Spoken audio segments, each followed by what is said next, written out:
Surgical guide for minimally invasive pelvic floor ligament fixation using the EnPlace device. Begin by inserting a gloved finger into the vagina to palpate and identify the landmarks along the sacrospinous ligament, sweeping from the ischial spine to the sacrum to have an image of the ligament in your mind. Next, use the finger guide and repeat the palpation of the landmarks and focus in the target area, middle third and lower half of the SSL. This is usually approximately 1 finger breadth off the sacrum. Note, the surgeon will go from his or her left to the patient's left ligament side and from his or her right to the patient's right side. The working channel of the finger guide will always be on the lateral side of the finger. Once you are familiar with the patient's anatomy, introduce the anchor inserter through the finger guide's working channel. Continue to apply pressure to flatten the vaginal mucosa, having swept the rectum away medially. The inserter should be introduced at an angle similar to the axis of the vagina. A rough guide is to maintain pressure at an approximate angle of about 45 degrees to the SSL, and then perform a clean deployment of the anchor into the posterior aspect of the SSL.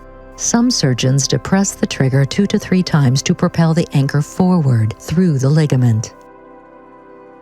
Repeat the same procedure on the contralateral side using the remaining finger guide. Some surgeons may opt to utilize EnPlace in a unilateral approach, which is also common. At this time, perform a rectal exam to confirm proper anchor placement.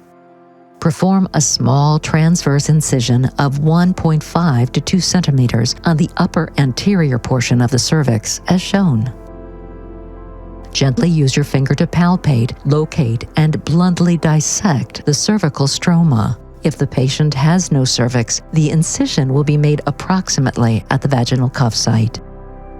A retractor, such as a Deaver or Breisky, will be used to widen the vaginal wall and identify the suture from the original anchor placement.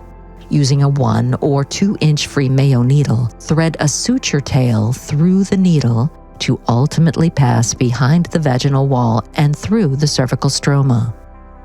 The surgeon will use the original puncture or piercing from initial placement of the anchor.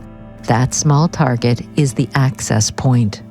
Using a needle driver, one may guide the free needle through that puncture and behind the vaginal wall, exiting the cervix incision. This step safely and completely removes the suture from the vagina.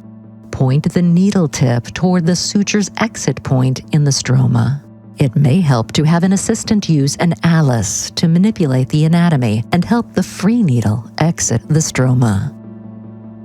Then insert it into the cervical tissue and guide it to emerge through the incision. A retractor, such as a Deaver or a Breisky, will be used to widen the vaginal wall and identify the suture from the original anchor placement. This step is repeated for each suture tail. It is important to have the 4 suture tails exit in a high-low placement on each side of the stroma area. See diagram slide. Some surgeons opt to bring 2 sutures through the stroma with a single pass. If this approach is utilized, it is important to make a significant purchase of cervical tissue, lateral to medial, with at least one of the tails on each side to create a stronger fixation in the stroma. Repeat this action for each of the suture tails as needed. Use a 0 to 2 vicryl suture. One may use a purse string or 2 individual sutures as the approach to pre-place closing sutures, as the incision will be further away after suture tensioning. Push the cervix together with uterus and vaginal vault inward with an Alice or similar instrument and slide it along the sutures, maintaining tension on the sutures by holding them with an Alice clamp in your opposite hand. This step ensures there is no hidden slack in any of the sutures. Ensure that the cervix is positioned at approximately 5 to 6 centimeters at the C-point for optimal repair or correction. With great care, tie at least 8 knots to secure the cervix in its new position and ensure the knot bundle is pushed deep into the cervical tissue. Close using the pre-placed vicryl suture to close the cervical incision.